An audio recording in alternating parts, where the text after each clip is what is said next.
তোমার নাম কি? আলামিন। তোমার আব্বুর নাম কি? বিলাল ব্যাপারী। তোমাদের দেশের বাড়ি কোথায়? নানাকান্দার। নানাকান্দা কি বিক্রমপুর নাকি অন্য জায়গায়? বিক্রমপুর। তুমি না কোন ক্লাসে পড়ো? 2।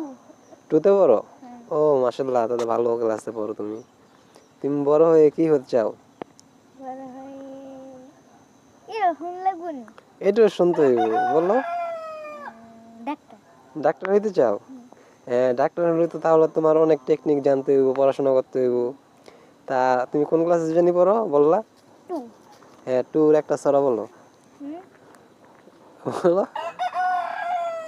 নিরিন ধানে ঝলঝলায় শকুন সোনা কলকলায়, ইলিশ মাছ খোকনের সামনে, ইলিশ রাজা খোকনকে বলে, আরে খোকন সোনা, তুই আমাদের জ্বালাইস না। আরেকটা বলো, আরেকটা শুনতে চাচ্ছি, বলো। একটা একটা একটা মুরগি হাঁটছিল রাস্তা দিয়ে, একটা শিয়াল তাকে ফাঁদ পাতে। তখন মুরগিটা আগে থেকে বুঝে ফেললো যে শিয়াল তাকে মারতে চায়।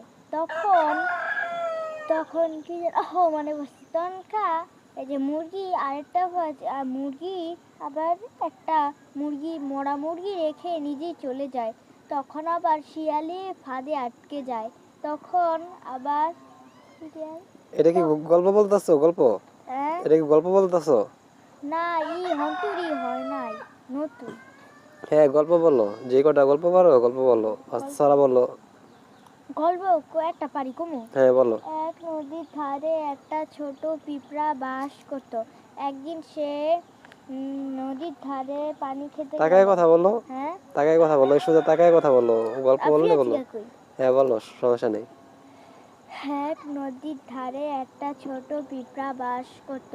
একদিন তার খুব পানি পিপাসা পেল। সে পানি খেতে নদীর ধারে গেল। নদীর অনেক ঢেউ ছিল। পিঁপড়াটি নদীর ঢেউ ভেসে গেল। নদীর পরে একটা বড় গাছ ছিল। সেই গাছে একটা বড় পায়রা বাস করত। পায়রাটি দেখতে পেল পিঁপড়াটি পানিতে ভেসে যাচ্ছে। সে তখন গাছে থেকে একটি পাতা ফেলে দিল। পিঁপড়াটি সাথে সাথে পাতার উপর উঠে বসলো। এভাবে ভাসতে ভাসতে ডাঙ্গায় কাছে চলে এলো। এভাবেই পিঁপড়াটি বেঁচে গেল। তখন পায়রা আর পিঁপড়া খুব বন্ধু হলো। ও মাশাআল্লাহ, তাহলে তো তুমি ভালো পারো, গল্প পারো, বলো। পিঁপড়া দেখলো গাছের নিচে একজন লোক দাঁড়িয়ে আছে, তার হাতে তীর ধনুক। লোকটা তীর ধনুক নিয়ে পায়রাটিকে মারতে গেল, কিন্তু তীরটা পায়রার গায়ে লাগলো না। ঠিক আছে, তীর খেয়ে দর্শককে গাছের ডালে সালাম লাগলো। জানাও, দর্শকের সালাম দাও। আসসালামু